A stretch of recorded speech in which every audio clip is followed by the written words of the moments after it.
hole does it create if he's not able to play? Well, first of all, I haven't seen him yet, so I don't know. Second thing is it gives another guy an opportunity. One guy's misery is another guy's opportunity. So whether it's Bryce, whether it's Damian, whether it's Lance, it may end up having to play Keon more minutes than my biggest thing for this whole team is sub yourself. Take yourself out of games. This isn't 8th grade. Just take yourself out, and if you do, you'll tell me I'm ready to go back, and you go back in. Yeah, John, you guys are playing really well, but only 7 games left. Is there any one area that you look at and you say, we still need to refine this, we need to get this better? We just look, I've got to keep this thing and point out stuff that we worked all week on this, and why did you do that? The discipline of the game. When you get in a hard-fought game, you can't make a whole lot of breakdowns because they make you pay. Good teams. They make you pay when you have no breakdowns. But with breakdowns, it's automatic. So we've got to clean that up. Here's the challenge I have. We got 23 days left to the regular season, 23 days. We got 7 games and 7 practices before the game. What can you do the day before a game? You're going to go 4 hours, okay? So that's 14 days. You have 3 days off. That's 17 days out of the 23. So you have 5 or 6 real practices. Question is, Bryce, Damian, maybe even Lance need us to compete against each other and scrimmage and do that. Is that smart this time of the year? Normally, I don't do it. I'm going to talk to the team about it today. What do you guys think? I just don't like going body to body. And every game we play is a war. Every game is a rock fight. And so you're getting 2 rock fights, a practice or 2. Is that enough to keep us climbing? We don't want to be this. Yeah. We still have 23 days. Can we tune things up and go? And can you do it without scrimmaging? That's the challenge I have. How hard is the whole process of peaking at the right time, not doing it too early? How do you control that? The process of what you do. How about this one? Tune-up games. We have the 3rd best schedule in the country right now. And now you guys know we got the gauntlet on these last 7. So my guess is we'll have one or two the schedule. So when you say we need to play more people, we play everybody. And so that's part of this, of what will happen and how we do it. Everything we do is geared toward March. We want to play hard games. We want to play teams that play different. Florida plays different. They press a little bit. It's more of a try to dictate the pace of the game, but they still press. They'll play a big zone, a wide zone. Great. We need to go against that. We're going to play teams that are going to come out and physically try to just manhandle us, push, shove, grab, hold, 2 hands around a guy trying to get open, flop charges. Great. You got to play every kind of team. So in March, nothing surprises you. John Hale.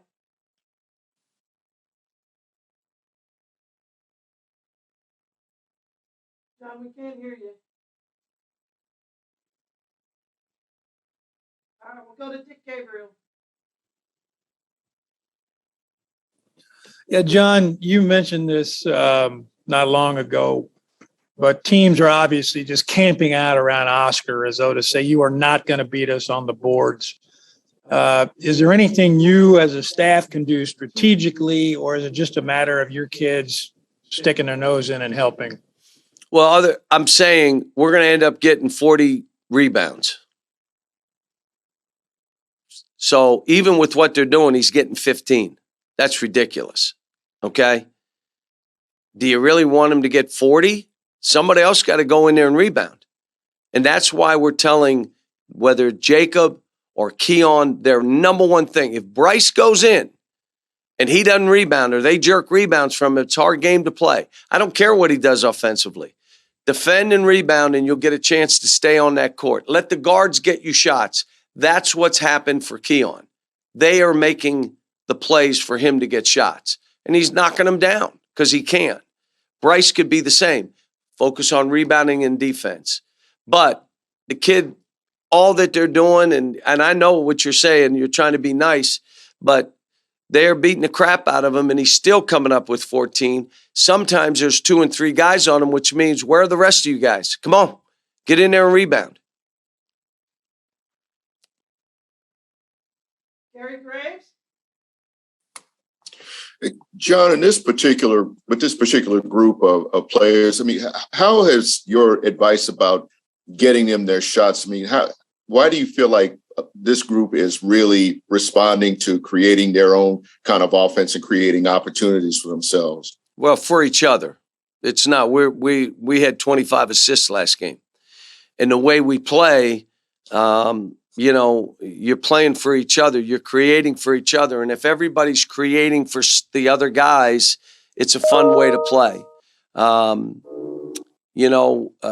We play with 2 point guards, which means you have 2 creators on the court. We need finishers. Guys, you got to make open shots, and don't want to hear the excuse. Let's go. Make open shots. You don't have to make them all. You just can't miss them all.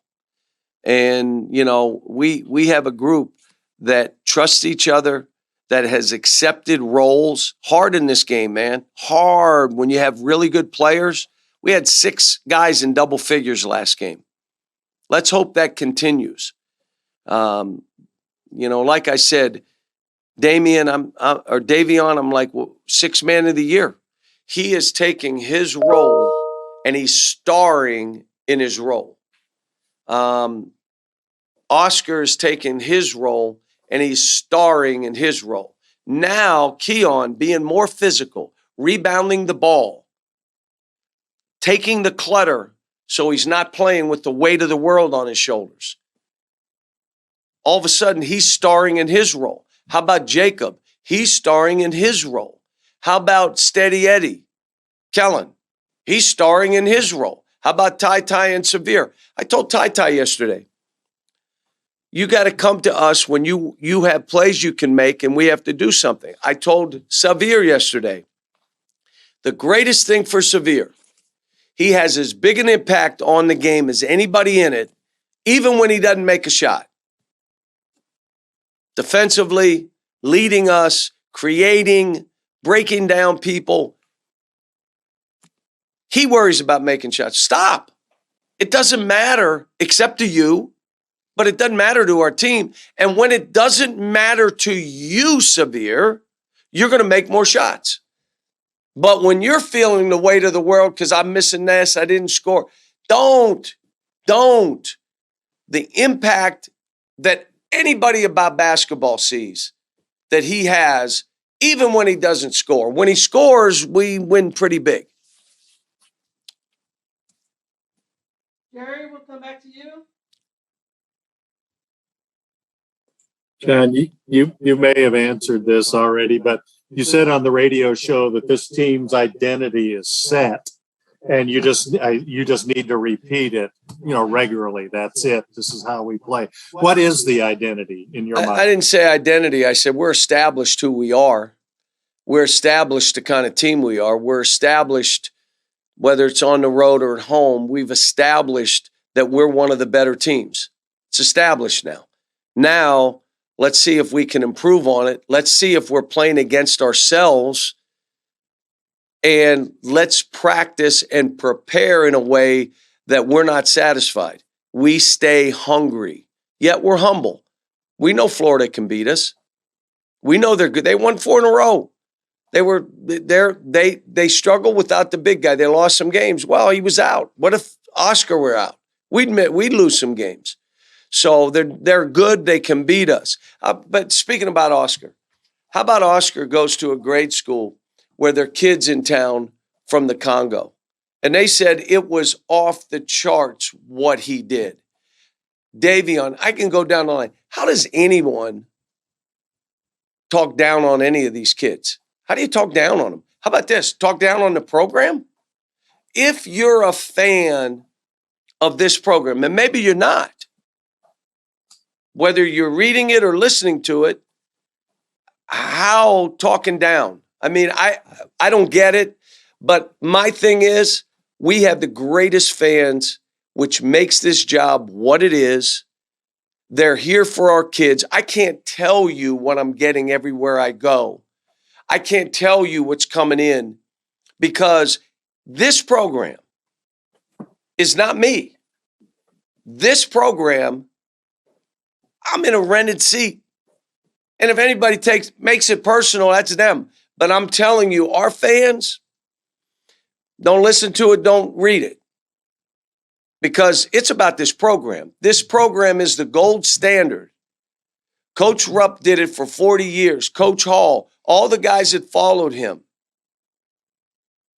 The fans of this program aren't listening to that other stuff. And when these kids go do what they do, wow, it's big. We'll take two more questions. Dick Gabriel and then Daryl Bird. John, just to follow up on Daryl's question about peaking, your Kentucky teams, almost without exception, have peaked in March. And you did it at your other stops as well at Memphis and UMass. What was it like learning how to do that as a coach, learning how to make that happen? Because it doesn't happen organically. My thing has always been, and I'm winding it down so I can give away secrets right now, has always been fresh minds and fresh legs win at the end of the year. Fresh minds and fresh legs win, which means we're not having 2-hour film sessions, not doing it. I don't want to do it. We're not having 4-hour practices, not at the end of the year. We are what we are. We're established. We're just trying to get sharper and more consistent, more disciplined. Most of that is mental. The other thing I would tell you is for the entire season, I do not make one game bigger than another. I don't.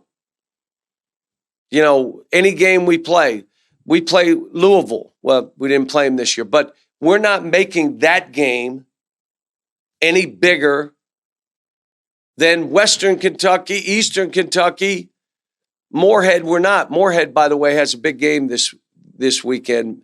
Coach Spradlin has done, Preston, unbelievable job. They got Murray. So both good teams. They could get 2 teams in the NCAA tournament, by the way. But anyway, I don't build one game up bigger than the other. There's no Newt Rockne talks prior to the game. You got to do this. And we're sweeping the floor and jumping on stuff. I don't do any of that. This is, let's become a machine. Everything is day-to-day improvement. Stay in the moment. Every game is big here because there may be some teams across the country that are winding it down. Let's get this over. Unless they play us. And then they say it'll make our season if we beat Kentucky. Let's go crazy. So every game is big. Daryl, finish us off. From one 63-year-old to another, happy belated birthday, which brings up the idea of this year seems to have rejuvenated you. How much longer do you think you might do this? You were talking about you're winding down. You give away secrets now. Well, look, this has been so much fun. The approach that these young people have taken, how they share. We got great kids, and their parents should be commended for the kind of kids we have here. And then in this recruiting process, we can't get away from who we are and what we're about. We can't sign guys just to sign them to get it done. This is different here. It isn't for everybody. That's not being arrogant. It's a different way that, like I said, these kids get prepared for the rest of their lives here, and not just in basketball and everything. What they're doing away from this court in this town and where they can make a difference. But also basketball-wise, the maturity of this group, I'm loving walking into practice. But I've had, out of my 13 years, probably 7 of the teams were this way. that we haven't had a bad practice this year. Now, I probably shouldn't say it. Maybe we'll have one somewhere, but we really have not.